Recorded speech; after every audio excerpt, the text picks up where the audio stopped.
반짝반짝 빛나는 책모닝 907일 차를 시작하겠습니다. 네. 907일 차고요. 음. 머리가 마음에 안 드네. 네. 음. 오늘 907일 차예요. 오늘 성공은 당신 것 124 페이지. 124 페이지고요. 위에서 다섯 번째 줄입니다. 네.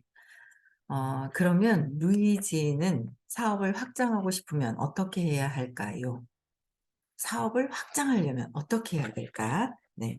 루이지는 이미 성공적인 가게를 확장해 가게의 성공 요인들을 다 망가뜨리는 대신 그냥 다른 도시나 시내의 다른 지역에 똑같은 가게를 차리는 편이 훨씬 나을 것입니다. 루이진의 동부점과 루이진의 서부점을 두는 것입니다. 다만 루이진의 서부점을 루이진의 동부점과 정확히 똑같게 하는 것이 좋을 것입니다. 그렇지 않으면 루이지의 손님들은 다들 한 번은 방문해 보고 다시는 가지 않을 것입니다. 이 원칙을 가장 잘 보여주는 예로 1960년대 말에서 70년대 초 사이에 뉴욕 이스트 빌리지에 있었던 매우 유명한 나이트클럽에 일어난 일이 있습니다. 그곳은 전국에서 가장 앞서가는 클럽이었습니다. 엔터테인먼트 분야 최초로 멀티미디어 디스코, 프리스타일 댄스, 섬광등, 조명 등을 도입한 곳이었습니다. 명성이 자자했습니다. 앤디 워홀이라든가 그 밖의 이름만 대면 알만한 전위 예술가들이 입장하는 동안 사람들은 밖에서 줄을 섰습니다. 그곳은 분명 큰돈을 들여 세운 곳이 아니었습니다. 위치가 위층이었고 그림 그린 캠퍼스 천을 무대의 배경으로 쓴 것은 다르게 꾸밀 만한 여유가 없었기 때문이었습니다. 그렇지만 그곳은 그대로가 지극히 완벽했습니다. 사람들이 떼지어 몰려들었습니다. 그곳은 잘 나가는 장소였습니다. 이때 그 피할 수 없는 일이 벌어졌습니다. 주인이 바뀌었는지 어쨌는지 사정은 알 수 없었지만 그곳은 새로 단장하겠다는 결정이 내려졌습니다.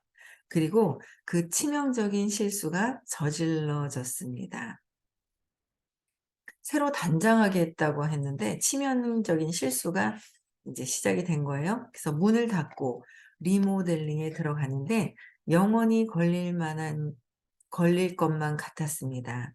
제 기억이 맞다면 다시 열기까지 몇 달은 걸렸습니다. 아니나 다를까 손으로 그림 그린 캠퍼스천은 이제 초현대적으로 표면이 휘어있는 번드르한 대리석 벽으로 바뀌었습니다. 그곳이 어떻게 바뀌었는지 보려고 다들 한 번은 왔고 다시는 오지 않았습니다. 그 휘어지고 매끄럽고 반짝거리고 단단한 벽면으로 인해 음향이 완전히 바뀌었습니다. 분위기가 사라졌습니다.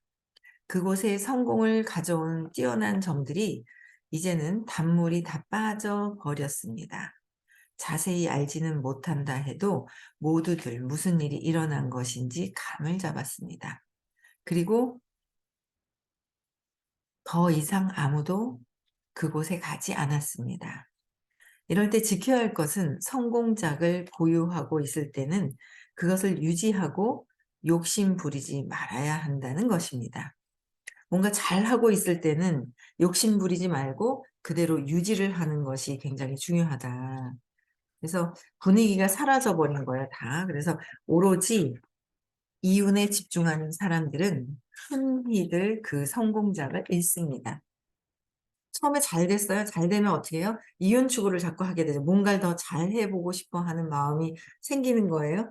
그러다 보니까 내 처음에 그 마음들 그런 것들이 네 사라졌다는 거예요. 원래 얼마나 성공적이었는지는 상관없습니다. 거대 기업들도 매일 파산을 맞습니다. 이런 사례가 주는 교훈은 개선을 하면 안 된다는 것일까요? 물론 그렇지 않습니다. 무엇을 개선할지를 아는 것이 중요합니다. 개선할 것은 이미 효과를 내고 있는 부분입니다. 그 부분이 더욱 큰 효과를 내도록 합니다. 말이 달리고 있는 방향으로 말을 mon다는 의미입니다. 그러니까 개선을 해야 될 때 어떤 것을 개선해야 될지를 잘 알아서 개선해야 되는데 개선하지 말아야 될 것들을 개선을 해 버리는 거죠. 그러니까 인제 다시 망하는 거예요. 잘 되다가 망하는 거예요. 그래서 큰 효과, 어떤 것을 개선해야 될지를 알고 그것을 큰 효과적으로 해서 말이 달릴 때 계속 같이 달리는 쪽으로 몰아버리면 엄청 빠르겠죠. 빠르다라는 거예요. 그래서 우리가 훌륭한 폴로 선수라고 해도 경마 기수로 성공하지는 못합니다. 폴로와 경마는 다른 경기입니다. 경마 기수가 되려고 훈련하는 것은 좋지만 그렇게 하려다가 폴로 시합을 망치지는 맙시다. 그동안 디트로이트가 내놓아 성공을 거두었던 대단한 차들을 보세요. 그 차들이 지금 어떻게 되었습니까? 그 차들이 시장에서 승리한 것은 디자인 덕분이었는데 그들은 승리를 안겨주고 있던 바로 그 요소, 즉 디자인을 바꾸기로 결정했습니다. 여기서 성공한 요인은 디자인이었는데 디자인 때문에 성공을 했어요. 그러니까 어떤 부분 때문에 그랬는지 이제 제대로 분석을 해야 되는데 그 성공했는 디자인을 바꾼다는 거예요. 예. 그래서 예를 들어 1946 년식 링컨 컨티넨털은 그 당시로서는 우아하고 날렵하고 매끈하고 대단히 멋진 차였습니다. 하지만 이후로 수년간 같은 이름을 달고 나온 차들을 보세요. 같은 차가 아닙니다. 차 디자인을 끊임없이 바꾸는 일 뒤에 감춰진 마케팅 동기는 누가 봐도 뻔한 것이어서 매우 웃깁니다. 새 차를 사게 하려고 핵심 디자인을 바꾸는 것은 디트로이트가 생존을 위해 끊임없이 분투하게 되는 한 가지 원인이 됩니다. 우리가 어떤 차를 사든 그 차는 1년 안에 구식이 되는 거죠. 뭐 한번 사기만 하면 그거는 저기잖아요. 중고잖아요, 차를. 그쵸? 근데 그들은 자기들이 그런 전략으로 이윤을 올리고 있다고 생각하지만 실제로는 큰 손실을 보고 있습니다. 우리는 새로 살 차가 앞으로 여러 해 동안 유행에 뒤지지 않을 것임을 알면 차에 기꺼이 큰 돈을 쓸 것입니다. 부품 교체에도 기꺼이 큰 돈을 쓸 것입니다. 부품에서 남는 이윤이 새 차를 팔 때보다 크다고 알고 있습니다. 클래식 카들이 팔리는 가격을 보세요. 그런 디자인이 그토록 어마어마한 값을 받을 만하다면 디트로이트에서는 왜 클래식 디자인을 내놓지 않는 것일까요? 그들에게 물어보세요. 그들의 컴퓨터에 그들이 그러는 근거가 있다고 확신합니다. 클라이슬러사가 슬럼프에서 빠져나온 것은 무엇 덕분이었을까요? 리 아이어코카의 인물됨 덕분이었습니다. 그의 인물됨이 그의 마케팅 지식이나 공학 지식이나 투자 지식을 의미할까요? 무엇이 달랐을까요? 아이어코카가 1980년대의 최고 경영자였을 때는 클라이슬러가 달랐다는 사실을 모르는 사람이 없었습니다. 바샤스 슈퍼마켓의 에디 바시아처럼 경영을 맡고 있는 사람이 달랐습니다. 회사 전체가 좋은 쪽으로 바뀌었습니다. 아이어 코카가 이룬 모든 일은 아이어 코카라는 존재가 가져온 결과입니다. 누가요? 아이어 코카가 이룬 결과는 누구로 인해서? 아이어 코카 존재 자체에서 이룬 결과, 가져온 존재, 나에 대한 존재에 대한 결과라고 얘기를 했죠. 예, 모든 것들이 보면은 뭐냐면요. 내가 의도가 바뀐 거예요. 잘 됐어요. 그 의도라든지 뭔가 있었겠죠? 근데 그 의도가 바뀌기 시작을 하면서 이기심으로 내가 바뀐 거예요. 제가 인제 어제 모임이 있었어요. 그래서 부산에 가서 있다가 참 감사하게도 신이 주신 아이디어를 누군가 우리 인제 어떤 우리 이경숙 사장님을 통해서 탁 아이디어를 주시고 그 아이디어를 딱 받아서 그걸 가지고 같이 여럿이 모여 가지고 탁탁탁탁 만드니까 뭔가 이게 좋은 그 아이디어가 나오는 거예요.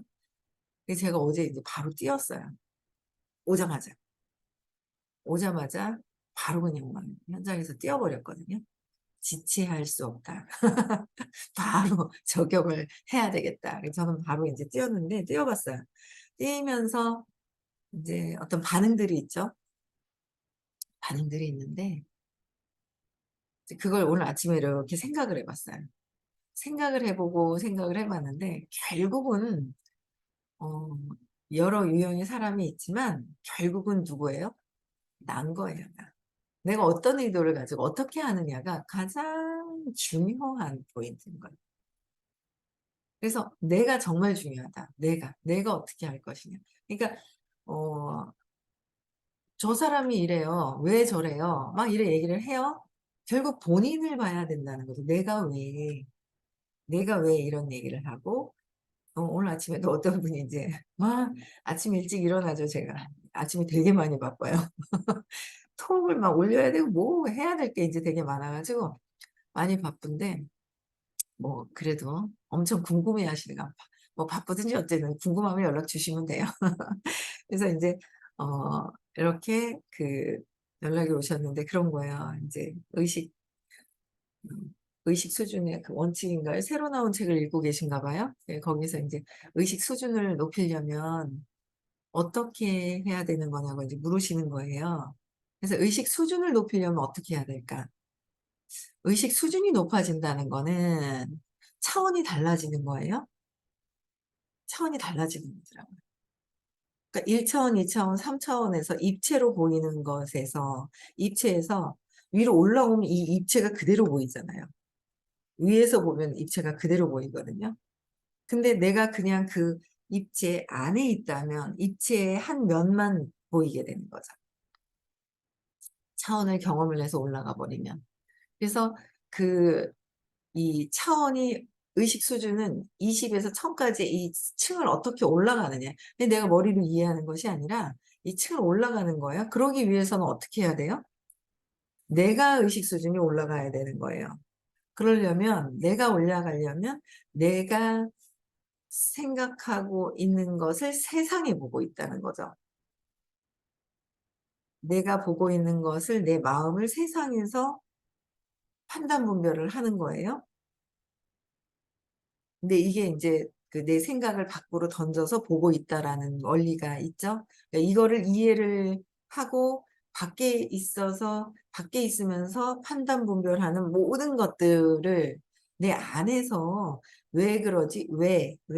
3 번에서 5 번만 내 내면으로 들어오면 3 번에서 5번 내면으로 들어오면 해결이 된다라고 했어요. 근데 내면에서 무의식에서 무엇을 선택하고 있느냐는 거죠.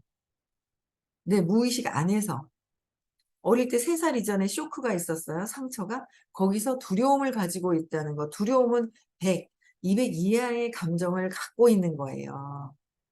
그래서 거기에서 발생된 모든 것들을 하나씩 하나씩 해결을 해서 '아 이게 저 사람을 보고 있지만 결국은 내 두려움을 근거로 해서 모든 것들이 발생이 되거든요.' 그 왜를 해서 내면으로 들어와서 그 부정적으로 생각하고 두려워하고 있는 것을 찾아서 맥락을 재맥락을 하는 거죠. 아 이게 감사함으로 바뀌는 거예요. 감사함으로 바뀌어야 되고 이 근원에 찾아서 그러니까 감사함을 갖고 있지만 근원에서 진짜 우러나올 수 있는 감사함, 근원에서 쇼크가 재맥락이 돼서 같이 감사함이 같이 어우러지는 거. 그게 인제 엄청난 파장이 일어나는 거죠. 그러면 세상이 어떻게 내 내면의 무의식에서 두려움으로 해서 세상을 보고 있는 거와 내면이 재맥락이 돼서 감사함으로 해서 세상이 을 보고 있는 거와 그게 다르다라는 거죠. 천지 차이인 거예요. 내 내면에서의 바뀌는 거. 그럼 결국 누가 바뀌어야 돼요? 내가 바뀌는 거죠. 내가 바뀌어야 돼요. 밖에 있는 이것저것 저것 이게 아니라 "선생님 경제, 정치 얘기해 주지 마세요." 아니라는 거죠. 선생님은 이 에너지에 맞게끔 뭔가를 해 주시는데 선생님 보고 이래라 저래라 할 정도 같으면 얼마나 에고가 강하냐는 거죠. 그쵸? 얼마나 선생님을 이래라 저래라 이랬으면 좋겠어요. 저랬으면 좋겠어요." 하고 인제 뭔가를 그렇다는 거는 아주 자기 생각이 아주 강하다는 거죠. 자기 생각이. 그래서 내 생각을 내려놓고 진짜 생각으로 하시는 분이 아닌 거죠. 생각으로 하시는 게 아니에요. 뭔가 의식 안에서 이 의식에 맞게끔 해 주시는 거야. 그걸 이해할 수 있을 때, 내 생각을 내려놓고 이해할 수 있을 때. 이해해야 되는 거야. 생각을 에너지에서 이해가 되어야 되는 거죠. 그랬을 때 내가 정말 변화가 빨리 일어나고, 그게 감사함으로 됐을 때 의식이 달라지죠. 왜? 내 내면에서 감사함이 올라오니까. 감사함의 에너지가 퍼지잖아요. 그러면 끌개장에서 어떤 사람이 만나져요? 감사함을 느끼는 사람들이 만나지는 거죠. 근데 내가 이랬어 저랬어 이랬으면 좋겠어 하는 게 있어요, 마음이. 그러면 또 그런 사람이 와요.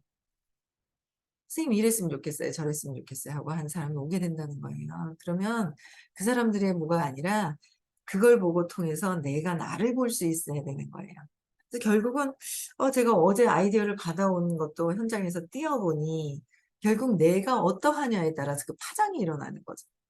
그렇잖아요. 내가 어떠하냐에서 파장이 일어나는 거죠. 나는 나는 두려움에 발발 뜨는데 밖에 있는 사람들이 이래라 저래라 한다고 그게 힘이 약해서 힘이 약해지는 거예요. 그러면 이제 힘이 약해지는 거에 차이가 있다는 거죠. 그래서 결국은 나구나. 그래서 여기에서는 뭐야? 존재 자체가 내 존재 자체에서 가져온 결과물이다라는 거죠. 나의 결과물이다. 나의 결과물. 내가 더 바뀌어야 된다. 그래서 의식 수준을 바꾸려면 이 밖에서 일어나는 현상에서 왜 저 사람이 왜 나는 어떻게 생각이 들지? 무슨 생각을 하지? 그럼 거기에서 저 사람을 통해서 내가 감정을 어떤 감정을 느끼지? 어떤 느낌? 어떤 어릴 때 과거의 사건으로부터 나타난 것인지를 자꾸 내면으로 봐야 되는 거죠. 내면으로 봐야 되는 거예요. 어제도 저녁에 늦게 인제 잠깐 만난 분이 있는데 그분이 뭐라 그랬더라. 어제 뭐라 뭐라 얘기하다가 사람들이 나한테 관심이 없다는 걸 알았대요. 그래서 "왜요?" 그랬더니 뭐 "우리는 왜 몸에 옷에 뭐가 묻었을 거라고 생각을 하면 뭐가 묻었어. 그러면 저 사람들이 나한테 이거 묻었다고 뭐라 하면 어떡하지? 묻었는데 신경 쓰이네." 하고 한다는 거예요. 근데 묻었는데 나갔는데 보니까 아무도 나한테 묻었다고 얘기를 안 해 주더라는 거죠. 그런 경험이 있어서 "사람들은 나한테 관심이 없어."라고 생각을 했다는 거예요.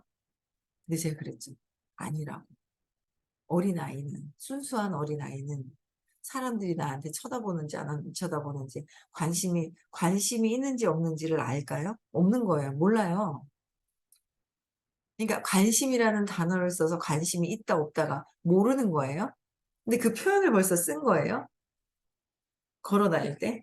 그러면은 벌써 그 이전에 '관심이 없다.'라는 사건이 이미 들어왔었던 거다라고 얘기를 했더니 어제는 그냥 가볍게 "아." 하면서 이렇게 넘겼는데 아마 떠오를 것 같아요. 떠올릴 것 같아요. '언제 내가 관심을 받지 못했을까?' 아마 엄마가 굉장히 어 애기 둘 키우시면서 바빴기 때문에 거기서 인제 어린아이가 봤을 때 엄마는 나한테 관심이 없는가 보다라가 근원에서 있었을 것 같더라고요. 근데 이제 그런 얘기까지는 안 해 주고 한번 "아기가 그러지 않았을까요?"라고만 얘기를 해 줬어요.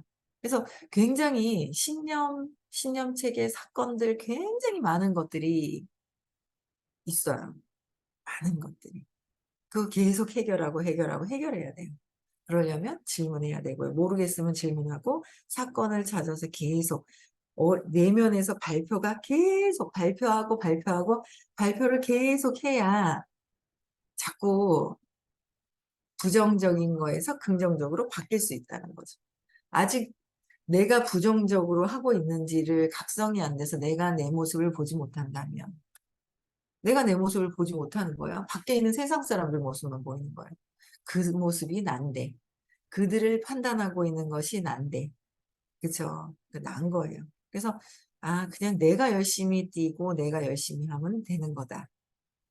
그래서 그 파장으로 또 달라지는 파장들을 경험하는 거 그게 엄청 핵심도 사업에 그 내가 중요하잖아요. 내가 바뀌면 '결국은 나구나.' 근데 어제 현장을 뛰어보면서도 '결국은 나구나. 나다.'라는 생각이 들더라고요. 네 그다음에 127 페이지 끝에 아이어코카라는 존재의 현현이었습니다. 리아 이어코카가 저희 회사의 자문위원인가, 네, 경영진인가로 계셨죠. 계시다가 돌아가셨어요, 지금은. 네. 그래서 앞서 말했듯이 파워는 현존 속에 있습니다. 파워는 카리스마 속에 있습니다. 파워는 그저 어떤 태도로 존재하는 가운데 있습니다. 파워는 어떤 존재로? 그죠? 의식이 높은 그런 내가 어떤 존재로 있느냐는 거죠. 내가 이익을 추구하기 위해서 뭔가 의도가 바뀌었는지, 나의 의도가 무엇인지. 이제 어제는 제가 이제 뭔가를 또 이렇게 해서 본인이 바뀌어져야 됩니다라고 막 얘기를 하면서 제가 어제도 너무 웃긴 게 뭐냐면 이렇게 보는데 제가 앞전에 그게 있었어요. 앞전에 눈을 동그랗게 해서 쳐다보는 사람이 그렇게 싫더라고요. 싫어가지고 '뭐지? 기분 나쁘게 쳐다보는데.' 왜 이런 생각을 했었는데 그 문제를 해결을 했단 말이에요.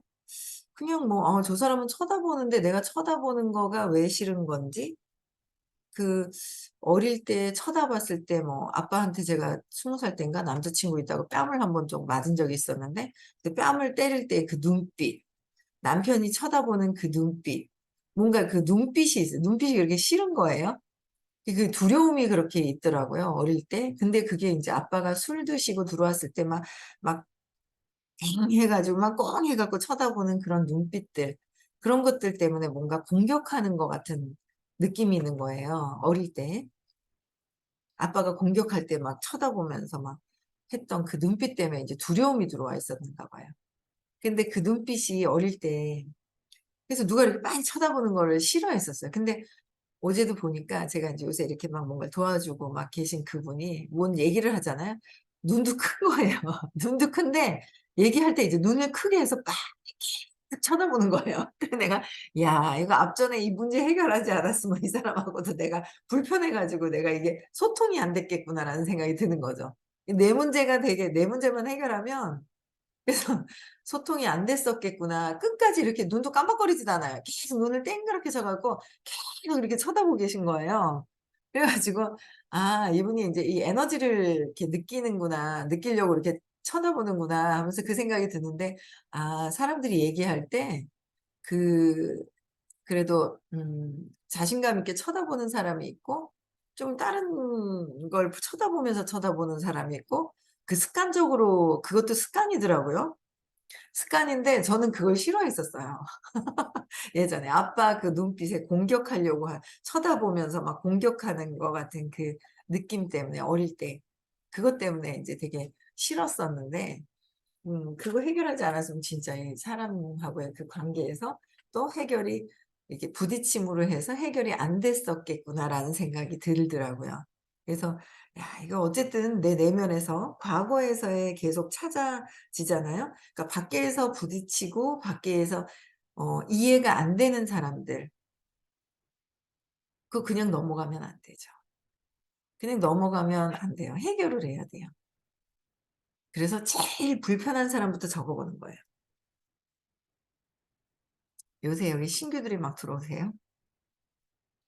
제일 불편한 외부에서 보는 제일 불편한 사람 이름을 탁 적어요. 백성애, 백성에 딱 적어요. 왜? 왜 불편하지? 쳐다보는 게 꼬라지가 보기 싫다. 눈빛이 보기 싫다. 말소리가 목소리가 듣기 싫다. 어떤 행동하는 게 보기 싫다. 뭐 이렇게 뭔가를 적어요. 그러면 그 행동에서 왜? 무엇 때문에? 무엇을 느끼는지. 이렇게 하나하나 적어 가야 돼요. 하나하나 하나. 하나하나 하나. 적는 게 엄청 그래서 내면으로 내 내면으로 왜 내면으로 이렇게 타고 들어가야 되는 거죠. 예. 그래서 이런 것들을 계속 하나하나 해결함으로 해서 내가 나를 낙서를 해 놓은 게 있죠. 순수한 상태로 태어났다가 3살 이전에 쇼크가 오면서 뭔가 씨앗이 심겨졌어요. 거기에서 막 뿌리가 막 자라기 시작을 하면서 줄기가 올라와서 딱 있죠. 무성하게 낙서가 되어 있는 무성해진 거예요. 그거를 줄기를 하나씩 하나씩 찾아서 그거를 인제 지워 줘야죠. 막 맥락을 바꿔야 되는 거예요. 그랬을 때 인제 내가 자꾸 바뀌어지는 거죠. 네. 그래서 그걸 계속 끊임없이 하셔야 됩니다. 밖에서 보이는 거가 나다, 내 걸. 오래 공부하신 분들도 마찬가지예요. 저도 '저 왜 저러지?' 하다가 또 다시 내 안으로 들어와요. 내 안으로 들어와야 돼요. 그래야 일이 해결이 돼요. 밖에서 문제가 되는 것이 아니다라는 거예요. 예. 그래서 그다음 볼게요. 실수는 더 높은 수준으로 이끄는 도약대다. 실수를 했어요. 그건 뭐예요? 더 높은 수준으로 이끄는 도약대다. 이걸 기회로 실수를 기회로 만들 것이냐. 그냥 실수는 실수로서 그냥 끝내고 감추고 말아야 될 것이냐. 잘못 기억하고 있는 것들 이런 것들이 있다는 거예요. 예. 그래서 지나친 야망, 현명하지 못한 확장. 지나친 야망, 욕망이에요. 그러니까 아직 내가 욕망으로 하는 건지 그들을 위한 마음인지를 정확하게 볼 수 있어야 돼요. 아직 정확하게 안 보는 거죠. '난 저 사람들을 위해 썼는데.' 그러면 파장이 엄청난 파장이 일어나는 거예요. 달라지는 거죠. 그래서 지나친 야망, 현명하지 못한 확장들, 탐욕, 다음으로 성공을 좌초시킬 수 있는 요인은 자부심입니다. 그랬어요. 자부심. 여기까지 내일 여기 다시 해야 되겠네요. 네, 그래서 모든 것들이 자부심. 저도 자부심에 딱딱 걸리죠. 자부심은 뭐예요? 누구예요? 가짜죠. 에고. 그러니까 몸과 마음이 하고 있는 거예요. 어제도 신이 주신 아이디어가 있어요. 그걸 뭐야? "내가 했어. 내가 했어. 내가 했어." 가로채 버리면 이게 안 되는 거야. '아 신이 주신 아이디어가 있구나.' 그냥 그 신호만 딱딱 받아서 이렇게 했을 뿐이지 그 에너지라든지 이런 것들은 모두 그냥 '아 감사하게 받아야 되는 것이 맞구나.' 이제 이런 생각이 드는 거예요. 그래서 자부심은 175 예요. 용기를 내지 못하는 '내가 했어. 내가 했어.' 내가 인정받으려고 하고 내가 내 생각으로 생각 차원이 아닌 마음을 떠나서 진짜 가슴의 단계에서 가슴을 뛰어넘어 있는 단계에서 참나에 있는 분한테 내 마음으로 이래라 저래라 하면 안 되잖아요. 그게 자부심이잖아요. 그쵸? 참나에 가까운 내 생각과 이게 다 떠나서 얘기해 주시는 그 음성 그렇잖아요. 그 말씀. 이거 인제 감사함으로 이렇게 받을 수 있어야 된다. 내 자부심. 내가 하는 거는 내가 나를 내 어릴 때 상처로 근거로 인해서 하는 것이다. 그쵸. 그래서 우리는 200 이하가 아니라 200 이상의 에너지를 자꾸 사용할 수 있어야 돼요. 그러려면 신념을 찾아서 제 맥락을 이렇게 해 주는 프로그램이 아마도 잘 없을 겁니다. 그쵸. 그래서 열심히 듣고 열심히 찾고 듣고 찾고 질문하고 그래서 행복한 우리는 저는 아직 행복한 부자가 되고 싶거든요. 됐죠. 이미 행복한 거예요 그냥. 이미 행복하더라는 거죠. 예. 그래서 여러분들도 오늘 네 행복한 하루 보내시고요. 내일 6 시에 또 다시 뵙겠습니다.